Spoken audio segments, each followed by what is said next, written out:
లీలాశకుడు వర్ణిస్తాడు కృష్ణకర్ణామృతంలో. ఈ చర్ చస్ అన్న చప్పుడు కొండకి పెరుక్కి దెబ్బలాట వచ్చింది అన్నట్టుగా ఉండేవిట. అందుకని కొండకి పెరుక్కి దెబ్బలాట వచ్చిందా అన్నట్టుగా చప్పుడు వస్తోంది. కృష్ణావతారంలో నువ్వు అంత సంపదిచ్చావు, ఆ చప్పుళ్ళు నీకు వినపడలేదా? తెల్లవారిపోయింది, మీ అమ్మ చల్లకేస్తోంది, లేచిరా అనేటప్పటికీ ఉత్తరీయం కూడా వేసుకోకుండా వచ్చేస్తే కమలాకు చచూచుక కుంకుమతో నియతారు నితాతుల నీలతనో అన్నాం మనం. కాబట్టి ఆ కృష్ణావతారం దీన్ని చూడండి. అందుకే సుప్రభాతంలో కృష్ణావతారానికి సంబంధించిన శ్లోకాలు చాలా పడిపోతుంటాయి. మీకు నేను ఒక ఉదాహరణ చూపిస్తాను. ఆ కలవేణు రవాశత గోప వధూశత కోటి వృతాత్స్మర కోటి సమాత్ ప్రతివల్ల వికాభిమతాత్ సుఖదాత్ వసుదేవ సుతాన్న పరంకలయే అంటాం. ఆనాడు గోపకాంతలతో చేసినటువంటి రాసలీలని కృష్ణ భగవానుని యొక్క వైభవాన్ని జ్ఞాపకం చేస్తారు. ఎందుచేత అంటే వెంకటేశ్వరుడు పద్మావతి పరిణయ సమయంలో నారాయణవనానికి వెళ్ళినప్పుడు ఆయన గుర్రాన్ని రాళ్ల పెట్టి కొట్టారు. కొడితే ఆ గుర్రం కింద పడిపోయింది. వాయుదేవుడు గుర్రంగా వచ్చాడు. అక్కడ ఉన్నటువంటి చెలికత్తెలందరూ వచ్చి అడిగారు, ఏమయ్యా నువ్వు చూస్తే నిషాదుడిలో ఉన్నావు, ఎందుకు వచ్చావు ఈ వనానికి? ఇక్కడ రాచకాంత పద్మావతీదేవి తిరుగుతుంది అన్నారు. ఆయన అన్నాడు, కన్యాపేక్షా ముఖ్య కార్యం తదంతే ప్రమదామివా అన్నాడు. నేను ఎందుకు వచ్చానో తెలుసా? దాచడం ఎందుకు? అదిగో చక్కని చుక్క పద్మావతీదేవి కనపడుతోంది నాకు, ఆ అమ్మాయి కోసమే వచ్చాను, ఆ పని అయిపోతే వెళ్ళిపోతానన్నాడు. ఎంత సాహసమయ్యా నీకు, మా అమ్మాయిని తీసుకెళ్ళిపోతావా? ఎవరు నువ్వు? ఎక్కడో అడవిలి పట్టి వెంకటాచలంలో తిరుగుతున్నావు, నువ్వు ఎవరివాడివి చెప్పు అన్నారు. అంటే ఆయన ఏం చెప్పుకున్నాడో తెలుసా అండి? వెంకటేశ్వర స్వామి వారు నేను వెంకటేశ్వరుణ్ణని చెప్పుకోలేదు, ప్రయోజనమునివ్వడంలో వెంకటేశ్వరుడు. ఆయన ఏం చెప్పుకున్నారంటే, నేను జనకో వసుదేవశ్చ దేవకీ జననీమమ వరాహపురాణం అందులో అంటారు, జనకో వసుదేవశ్చ నా తండ్రి వసుదేవుడు, దేవకీ జననీమమ నా తల్లి దేవకీదేవి, అగ్రజస్వేతకేశశ్చ నాకు ముందు పుట్టిన అన్నగారు బలరాముడు, సుభద్ర భగినీమమ నా సోదరి సుభద్ర. ఇప్పుడు ఎవరైనా కృష్ణ భగవానుడు. కాబట్టి కృష్ణావతారానికి వెంకటేశ్వర అవతారానికి చాలా దగ్గర సంబంధం. నేను కృష్ణుణ్ణి అని చెప్పుకున్నాడు ఆయన. పైగా మీకు ఇంకొక రహస్యం, వికనస మహర్షి చతుర్ముఖ బ్రహ్మగారి గురించి తపస్సు చేశాడు. తపస్సు చేస్తే బ్రహ్మగారు ప్రత్యక్షం అయ్యారు. ఏమి నీ కోరిక అని అడిగారు. నాకు కృష్ణ దర్శనం కావాలి అని. అంటే ఆయన అన్నారు, కృష్ణ పరమాత్మగా అవతారాన్ని పరమాత్మ చాలించారు. ఇప్పుడు ఆ కృష్ణుడే శ్రీనివాసుడిగా వెంకటాచలంలో ఉన్నాడు కనుక నువ్వు ఆ శ్రీనివాసుణ్ణి సేవించు, నువ్వు కృష్ణుణ్ణి సేవించినట్టే. అందుకే మీకు వెంకటాచలంలో ఒక ఉత్సవం జరుగుతుంది, ఒక ఆశ్చర్యకరమైన ఉత్సవం. అది ఎప్పుడు చేస్తారో తెలుసా అండి? గోకులాష్టమి నాడు స్వామివారిని పల్లకి ఎక్కించి సర్వభూపాల వాహనము అని ఒక వాహనం స్వామివారికి, ఆ సర్వభూపాల వాహనంలో కూర్చోపెట్టి ఆయన పాదాల దగ్గర భాగవత గ్రంథాన్ని పెడతారు. పెట్టి స్వామివారు ఊరిరిగింపుగా వస్తారు దేవాలయం దగ్గరికి. వచ్చి ఆస్థాన మంటపంలోకి వెడతారు. వెళ్ళినప్పుడు అర్చక స్వాములు కూడా ఆయనతో పాటుగా వెడతారు. వెళ్ళిన తరువాత భాగవతంలో కృష్ణావతార ఘట్టాన్ని మైమరచి చెప్పుకునేటటువంటి పండితుల్ని ఆహ్వానిస్తారు. ఆహ్వానించి కృష్ణావతార ఘట్టాన్ని చెప్పమంటారు. వాళ్ళు కృష్ణావతార ఘట్టం చెప్తారు. చెప్పిన తరువాత ఈయన పాదాల మీద ఉన్నటువంటి భాగవతాన్ని తీసి వాళ్ళకు బహూకరిస్తారు. అందుకని కృష్ణావతారానికి వెంకటేశ్వరావతారానికి చాలా దగ్గరి సంబంధం. అటువంటి కృష్ణావతారం వెంకటేశ్వరుడిగా మనకి ఆవిర్భవించి వెంకటాచలం యొక్క కొండ మీద ఉంటే వెంకటేశ్వరుడికి జరిగినటువంటి ఒక చిత్రమైనటువంటి కథ ఒకటి ఉంది పురాణంలో. ఇది చాలా ఆశ్చర్యకరంగా ఉంటుంది. ఇక్కడే నేను ఒక విషయాన్ని జారి చేస్తే మీరు నేను మొదట చెప్పిన ప్రయోజనం పోతుంది. మీరు దీన్ని కథగా వింటే మీకు ఇది ఉపయోగపడదు అని నేను చెప్పాను. మీరు ఒకటి ఆలోచించండి, యశోదాదేవికి ఇంత గొప్పతనం ఎక్కడి నుంచి వచ్చింది? పిల్లాడికి ఇలా వేలు చూపించడం, కృష్ణ పరమాత్మని కొట్టేస్తానండం, కట్టేస్తానండం, విశ్వరూప దర్శనం చేయడం, ఆయనకి పాలు ఇవ్వడం, ఆయన ఒళ్ళో పడుకోబెట్టుకోవడం, ఆయనకి స్నానం చేయించడం, ఆయనకి దృష్టి తీయడం, ఆ పిల్లాడి కోసం బాధపడుతూ ఉండడం, ఇంతగా కృష్ణ పరమాత్మని చంటి పిల్లాడిగా సాకినట్టుగా మీకు రామాయణం బాలకాండలో కౌసల్య గురించి కూడా లేదు. మరి ఇంత వైభవాన్ని యశోద ఎలా పొందింది అంటే, పరీక్షిత్ మహారాజు గారు అయితే శుకుడు భాగవతం చెప్తున్నప్పుడు ఒక చోట ఆపేశాడు నిలదీసి. తర్వాత భాగవతం చెప్తూగానివి కానీ నేను ఒక్క ప్రశ్న అడుగుతాను, నాకు జవాబు చెప్పండి. ఏమిటి నీ ప్రశ్న అన్నాడు శుకుడు. జగదీశ్వరునకు చన్నిచ్చు తల్లిగా ఏమి నోము నోచె ఆ యశోద, పుత్రుడంచు అతని పోషించు తండ్రిగా నందుడేమి చేసే నందితాత్మ అని అడిగాడు. ఆయన జగదీశ్వరుడు, ఆయన లోకములకంతటికి రక్షకుడు, పోషకుడు. అటువంటి జగదీశ్వరుడికి పాలు ఇవ్వడమా స్తన్యంలోంచి? అసలు ఏ నోము నోస్తే అలా జగదీశ్వరుణ్ణి కొడుకుగా పెంచేటటువంటి అదృష్టాన్ని యశోద పొందింది. ఆ నోమేమిటో నాకు చెప్పాలి. 2, జగదీశ్వరునకు చన్నిచ్చు తల్లిగా ఏమి నోము నోచె ఈ యశోద, పుత్రుడంచు అతని పోషించు తండ్రిగా నందుడేమి చేసే నందితాత్మ. మా అబ్బాయి అండి కృష్ణుడు అనేవాడు నందుడు. అలా అండంలో ఏమిటి గొప్పతనం అంటే, చేతిలో కర్ర పట్టుకుని కిర్రు చెప్పులు వేసుకుని నందుడు ఇంటికి వచ్చి లోపలికి వస్తూ ఉంటే పరుగు పరుగుని వెళ్ళేవాడు కృష్ణుడు. నాన్నగారండి ఆ కర్ర లైట్ చేయండి అని భయపడుతున్నట్టుగా కర్ర తీసుకుని పక్కనట్టే పెట్టేసి, నాన్నగారు చెప్పులు వెళ్ళిపోతే ఆ 2 చెప్పులు చిన్ని చిన్ని చేతులతో పట్టుకుని పక్కన పెట్టేసి, నాన్నగారి దగ్గర ఇలా భయంగా పక్క నించుంటుంటే, ఏరా ఇవాళ ఆవుల్ని మేపడానికి వెళ్ళలేదా అంటే, వెళ్ళిపోతున్నాను నాన్నగారండి, అమ్మ చద్దన్నం కట్టిచ్చేస్తోంది అని నందుడి దగ్గర ఇలా భయపడుతుంటే, మా అబ్బాయి అండి కృష్ణుడు అని అందరికీ పరిచయం చేస్తుంటే, అవునండి నేను నందుడు కొడుకుని అని ఇలా చేతులు కట్టుకుని చెప్పుకుంటుంటే, ఏమిటయా నందుడు అదృష్టం, ఏం చేశాడా నందుడు అసలు అలా తండ్రి అనిపించుకోవడానికి? ఈశ్వరుడు ఇలా చేతులు కట్టుకుని నిలబడ్డామా? వీళ్ళిద్దరు ఏం నోము నోచారో నాకు చెప్పని అడిగాడు. ఇది మీ జీవితాన్ని మార్చే సంఘటన. ఇప్పుడు శుకుడు ఒక మాట చెప్పాడు. ఆయన అన్నాడు, ఏమీ లేదయా, తపస్సు చేశారు, పరమాత్మ దర్శనమైంది, అయితే వాళ్ళు మోక్షం అడగలేదు, నువ్వు మాకు కొడుకుగా పుట్టు అని అడిగాడు. నువ్వు అడిగావు ఒక్క మాట కాబట్టి 3 మార్లు కొడుకుగా పుడతానని ప్రతిజ్ఞ చేశాడు. ప్రతిజ్ఞ చేసి ఒకసారి వాళ్ళకే ఆ తల్లి పేరు మీదే ఒక కుమారుడిగా వచ్చాడు, ఒకసారి వామనమూర్తిగా వచ్చాడు, ఒకసారి కృష్ణ భగవానుడిగా వచ్చాడు.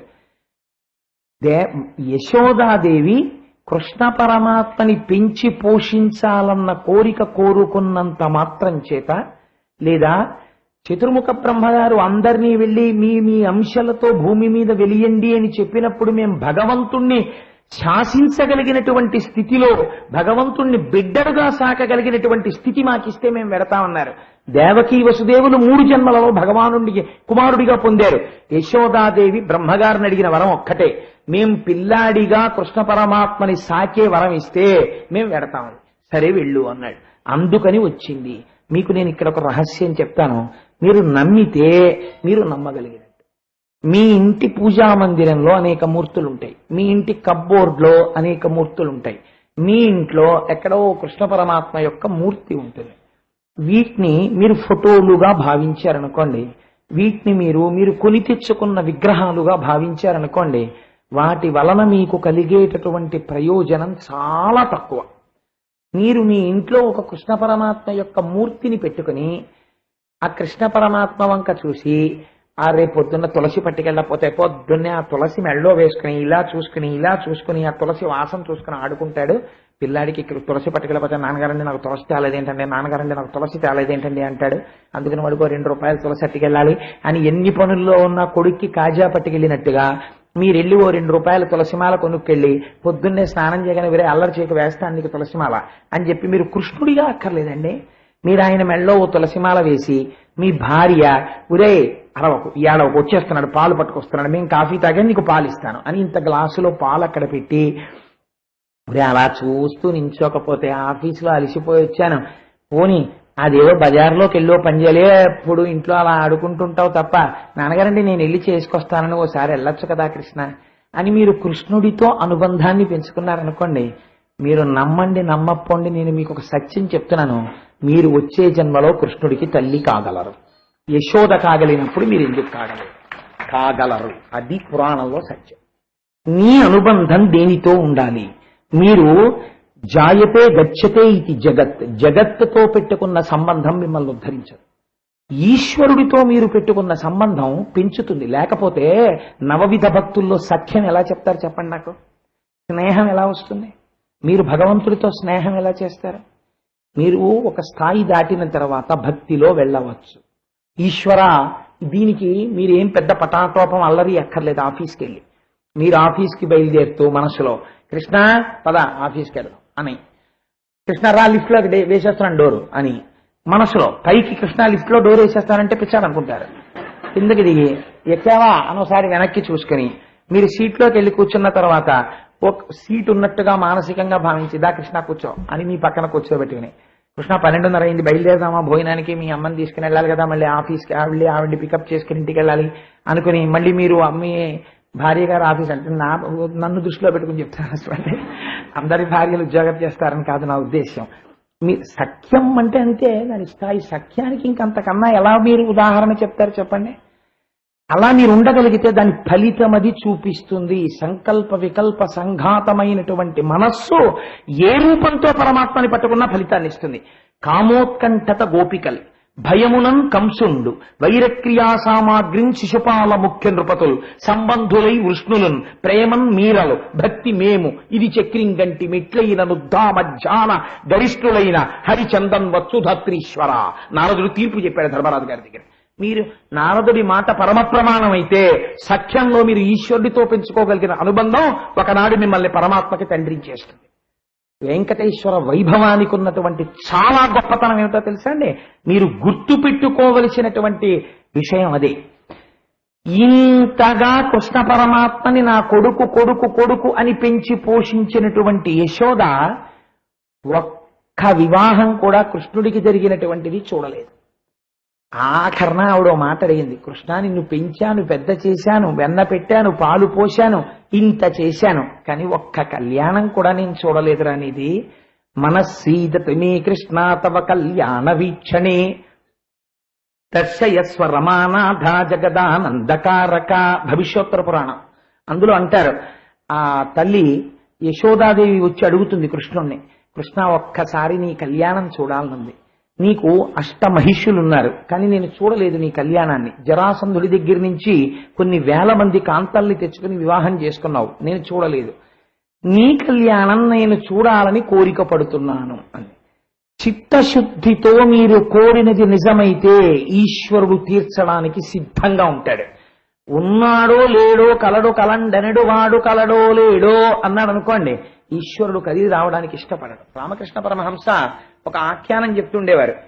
ఒకనాడు లక్ష్మీదేవి నారాయణుడి పాదాలు ఒత్తుతుంటే నారాయణుడు గబగబా తల్పం మించి దిగి వెళ్ళిపోతున్నట్ట. లక్ష్మీదేవి ఎక్కడికి వెళ్ళిపోతున్నారంది. నా భక్తుడు చాకలాయన ఒక ఆయన ఉన్నాడు, ఆయన్ని పిల్లలు రాళ్లు పెట్టి కొడుతున్నారు, నారాయణ నారాయణ అంటున్నాడు తప్ప తిరిగి రాళ్లు వెయ్యలేదు, ఆయన్ని రక్షించడానికి వెళ్తున్నానన్నాడు. అంత దూరం పరిగెత్తి వెనక్కి వచ్చాడు. ఏం వచ్చేసారే అండి, ఆయన రాళ్ళు ఇసిరాడు అన్నాడు. తన రక్షణ తాను చూసుకున్నాడు, శరణాగతి చెయ్యలేదు కనుక వెనక్కి వచ్చేసాను, నాకెందుకు అన్నాడు. భగవంతుడు ఉన్నాడన్న పూనిక ఉంటే రావడానికి ఈశ్వరుడు సిద్ధంగా ఉన్నాడు. పూనిక కాదండి, బతికున్న నాళ్లు తమ చిత్తం వచ్చినట్టుగా బ్రతుకు గడిపేసి చచ్చిపోయే ముందు కండిషన్లు పెట్టి పిలిచాడు గజేంద్రుడు. నేను తరచు మీకు విజ్ఞాపన చేస్తుంటాను, నాకు ప్రాణం ఆ గజేంద్ర మోక్షం అంటే. లీలతో నామొరాలింపడే మొరగుల మొరలిరుంగుచు తన్ను మొరగువాడు. ఎంత పెద్ద కండిషన్ అండి ఇది. రావాలి. ఎలా రావాలి? ఎప్పుడు ఎన్ని పూజలు చేశాడు గజేంద్రుడు అంటే ఆయన ఎప్పుడూ పూజలు చేసినట్టు ఆయనే చెప్పుకోలేదు. మద్దానాంబ పరిపుష్ట చందనలతంత ఛాయలందుండలేక నీరాట ఇటేల వచ్చితి అని ఆయన ప్రార్థన చేసుకున్నాడు. అయ్యయ్యో నా భార్యలతో ఇంతకాలం గడిపాను, 10 లక్షల కోట్ల కరణీనాథుండనయ్యుండి, 10 లక్షల కోట్ల భార్యలు, కానీ ఇవాళ మొసలి పట్టేసుకుని ఇప్పుడు ప్రార్థన చేస్తున్నాడు ఈశ్వరుణ్ణి. ఎలా చేస్తున్నాడు? చిత్తశుద్ధితో చేస్తున్నాడు. ఇప్పుడు ఈ చేసేటప్పుడు కండిషన్ పెట్టాడు, నువ్వు ఎలా రావాలో తెలుసా? నువ్వు వచ్చేటప్పుడు మామూలుగా రాకూడదు, నిన్ను నువ్వు మరిచిపోయి రావాలి. ఇత పూర్వం ఎప్పుడు లేని రీతిలో రావాలి. భక్తుడు పిలిస్తే భగవంతుడు ఇలా వస్తాడా అని లోకం ఆశ్చర్యపోయేటట్టు రావాలి. అలా రావాలి భగవంతుడవు నువ్వు. అందుకే ప్రహ్లాదుణ్ణి రక్షించేటప్పుడు అక్కడి నుంచే వస్తాడు స్తంభంలోంచి, గజేంద్రుణ్ణి రక్షించేటప్పుడు అక్కడి నుంచి రాడు. కారణం అది. ఎందుకు రాడంటే భక్తుడు కండిషన్ పెట్టాడు. ఎంత లొంగుతాడో చూడండి చిత్తశుద్ధికి. లీలతో నా మొరాలింపడే మొరగుల మొరలెరుంగుచు తన్ను మొరగువాడు, మరిచిపోయి రావాలి. కాబట్టి ఇప్పుడు ఎంత మరిచిపోయి వచ్చాడు, కొంగు పట్టుకున్న లక్ష్మీదేవికి కూడా చెప్పలేదు. ఎక్కడో అల వైకుంఠపురంబులో నగరిలో ఆమూల సౌదంబుదాపలమందారవనంతరామృతర ప్రాతేందు కంఠోపలోత్పల పర్యంకరమా వినోదియగు ఆపన్న ప్రసన్నుండు విక్పల నాగేంద్రము పాహీ పాహీయన కుయ్యాళించి సంబంబియై సిరికింజప్పను శంఖచక్రయుగముం చేదోజి సంధింపడే పరివారంబును జీరడు అభ్రకపతిన్ మన్నింపడాకర్ణికంతరథం మిల్లము చక్కనొత్తడు వివాద ప్రోద్ధిత శ్రీకుచోపరి చలాంచలమైన వీడడు గజప్రాణావనోత్సాహి అయి భక్తుడు పెట్టినటువంటి నియమానికి తాను లొంగి వచ్చాడు. చిత్తశుద్ధితో కోరిన కోరికకి ఈశ్వరుడు ఎంత లొంగుతాడో మీరు చూడండి. యశోద ఈ మాట అడిగింది, నీ కళ్యాణం నాకు చూడాలనుంది. మనస్సీదతి మే కృష్ణ తవ కళ్యాణ వీక్షణే అంది. అంటే స్వామి వెంటనే అన్నారు, శ్రీశైలే పూరయిష్యామి కించిత్ కాలాదనంతరం. అమ్మా నీ కోరిక తీరుతుంది. ఎప్పుడు తీరుస్తానో తెలుసా? నీ కోరిక శ్రీశైలంలో తీర్చబడుతుంది. అదేమిటండి, పద్మావతి శ్రీనివాసుల పరిణయం నారాయణవనంలో కదా జరిగింది. మీరేమో శ్రీశైలే పూరయిష్యామి అంటున్నారు, శ్రీశైలంలో తీరుస్తానన్నాడంటున్నారు. మరి శ్రీశైలంలో జరగలేదు కదండి అని మీకు అనుమానం రావచ్చు. శ్రీశైలం అంటే తిరుమల. తిరు అంటే ద్రవిడ భాష యందు గౌరవవాచకం. శ్రీ మలై శైలము పర్వతము, తిరుమలై శ్రీశైలము. కాబట్టి తిరుమల యందు అనడానికి శ్రీశైలము. కాబట్టి శ్రీశైలే పూరయిష్యామి కించిత్ కాలాదనంతరం. ఇప్పుడు యశోదాదేవి మళ్లీ తనకి తల్లిగా రావాలి. ఎలా వచ్చింది? ఆదివరాహస్వామి దగ్గర పాచకిగా ఆవిడ వచ్చింది. పాచకి అంటే వంట చేసి పెట్టే ఆవిడ. వెంకటాచల మహాత్యంలో ఇది ఒక అపురూపమైనటువంటి ఘట్టం. ఆదివరాహమూర్తి ఆ కొండ మీద ఉన్నారు. అదే కొండ మీద ఎవరున్నారు? వెంకటేశ్వరుడి రూపంలో, శ్రీనివాసుడి రూపంలో శ్రీమన్నారాయణుడు ఉన్నాడు. అదేమిటండి, ఆదివరాహమూర్తి ఎవరు? విష్ణువే. శ్రీనివాసుడు ఎవరు? విష్ణువే. మరి అదేమిటి రెండు రూపాలుగా ఎలా ఉంటాడు? ఇదే నువ్వు తెలుసుకోవలసిన వేదాంతం. ఏకస్త్వమేవ బహుధా భవభాసి లోకే నిశంకధీర్వృషభకేత నమల్లినాథ. ఆయనకి అసాధ్యం ఉండదని తర్కమునకు అందే విషయం కాదు. అందుకే మహిళా స్తోత్రంలో ఒక ఆశ్చర్యకరమైనటువంటి విషయాన్ని ప్రతిపాదన చేస్తారు పుష్పదంతుడు. దూరంగా ఉండేవాడు ఈశ్వరుడే, దగ్గరగా ఉండేవాడు ఈశ్వరుడే, బాగా ముసలివాడు ఈశ్వరుడే, బాగా యవ్వనంలో ఉండేవాడు ఈశ్వరుడే. చూడండి, మనకి నమ కపర్దినీచ వ్యుక్త కేశాయచ అని ఉంటుంది రుద్రాధ్యాయంలో. కపర్దినీచ అంటే పెద్ద జటాజూటంతో ఉన్నవాడు, వ్యుక్త కేశాయచ గుండు చేయించుకుని ఉన్నవాడు. అదేమిటంటే పరస్పర విరుద్ధం కాదా? నమో నిధిష్టాయ ప్రియదవదవిష్టాయత నమో నమక్షోదిష్టాయ స్మరహరమహిష్టాయత నమో నమో వర్షిష్టాయ త్రినయన అవిష్టాయత నమో నమః సర్వస్మైతే తదిగమితి శర్వాయ నమః అంటాడు.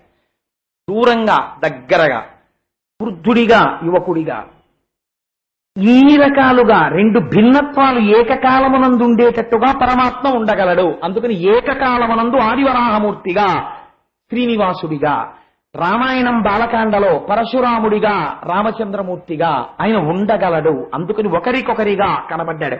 ఒకే ప్రమిదలో రెండు దీపాలు వెలుగుతున్నప్పుడు ఈ దీపము కన్నా భిన్నమా?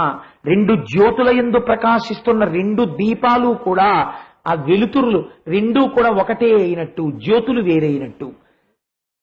ఈశ్వరుడు యొక్క రూపములు తత్వము చేత ఒకటి, కానీ ప్రకాశము చేత రెండుగా కనపడుతుంటాయి.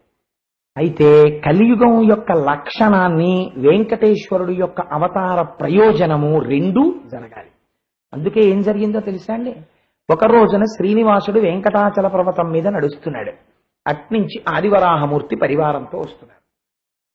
శ్రీనివాసుడు వరాహమూర్తి దగ్గరికి వెళ్ళారు. వెళ్ళి ఏదో ఇద్దరు షేక్ హ్యాండ్ ఇచ్చుకున్నారు. గ్లాడ్ టు మీట్ యూ అన్నారు. అంటే ఇంగ్లీష్ ఉందా అండి నన్ను అడక్కండి, నేనేదో ఒక స్థూలంగా అర్థమయ్యేటట్టుగా ఆవిష్కరించాను తేలిగ్గా అంతే. కాబట్టి అన్న తర్వాత ఈయన అన్నారు, అయ్యా ఈ పర్వతం ఏమిటండి అని తెలియనట్టుగా అన్నారు. ఇదంతా నాది. నాదికి ఏమిటి, దానికి ఏమైనా దస్తావేజులు ఉన్నాయా అంటే, ముందు ఎవడొచ్చి గోడ కట్టేస్తే వాడిని. అందుకని ఎవరు ముందు వచ్చి కట్టేశారంటే వరాహమూర్తి వచ్చి కట్టేశారు తడికే, అందుకని నాది. అంటే శ్రీనివాసుడు అన్నారు, అయ్యా నేను ఈ కొండ మీద ఉందాం అనుకుంటున్నానండి, మీరు నాకు కొంచెం చోటు ఇప్పిస్తారా అని అడిగారు. నీడ తిరగని చింత చెట్టు అని ఒకటి ఉండేది, ఇప్పుడు తీసేశారనుకోండి. అది సూర్యుడి యొక్క పొద్దుని బట్టి దాని నీడ దాని కిందే తిరగడానికి చోటు ఉండేది కాదు. అక్కడ ఉండేవారు వాల్మీకంలో శ్రీనివాసుడు. అడిగితే ఆయన అన్నారు, కలియుగం కదండి, కలియుగ లక్షణాన్ని చూపించాలి. స్థలం మౌల్యేన గృహ్యతాం, అలా స్థలం కావాలంటే ఉట్టినే ఏమి ఇవ్వరండి, గిఫ్ట్ డీడ్లు అవి ఉండవు, మీకు ఎంత కావాలో డబ్బులు ఇచ్చి కొనుక్కోండి అన్నారు. డబ్బులు ఇచ్చి కొనుక్కోవడానికి వారేమి ఇచ్చి కొనుక్కున్నారు? వారు ముందు వచ్చి తడికి కట్టుకున్నారు. అంటే కలియుగపు లక్షణం ఎలా ఉంటుందో ప్రారంభమైంది. ప్రోనోట్ రాశారండి శ్రీనివాస కళ్యాణానికి.